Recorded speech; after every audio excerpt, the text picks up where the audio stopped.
परतवाडा इथल्या अश्लील व्हिडिओ जिहादमध्ये एका मुलाला पोलिसांनी अटक केली आणि आता पोलिसाची कारवाई सुरू आहे। परंतु तो MIMचा सदस्य आहे असं कळतंय। परंतु एकट्या मुलाचं काम नाही आहे ते। मीच 2 नावं दिलेली आहे, परंतु ती मोठी गँग आहे ज्यांनी पूर्ण स्नॅपचॅट केलेला आहे, व्हॉट्सॲपचे ग्रुप बनवलेले आहे। पोलिसांनी त्या मुलाच्याकडून सगळे मोबाईल जप्त करावे, त्याच्या सगळ्या मित्रांचे फोन कॉल्स तपासावे आणि ज्या मुली आहेत त्या मुली काही मुस्लिम समाजाच्या आहे, काही हिंदू समाजाच्या आहे, निश्चितच त्यांच्यापर्यंत महिला पोलीस जाऊ शकतात, ट्रेस आउट करू शकतात।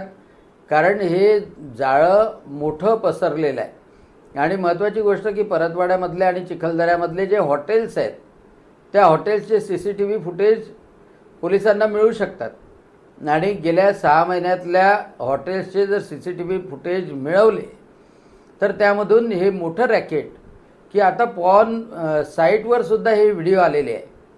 म्हणजे कालचे जे व्हिडिओ आहे त्यापैकी काही पॉर्न साईट्सवर पण आलेले आहे आणि असं सांगण्यात येत आहे। आणि त्यामुळं यामध्ये खोलात गेलं पाहिजे, त्याच्यासाठी स्पेशल इन्व्हेस्टिगेटिव्ह टीम लावली पाहिजे आणि ती महिला अधिकारी जी सेन्सिबल असेल, त्यासोबतच सायबरचा असेल, त्यांना नेमलं पाहिजे, ही माझी मागणी आहे।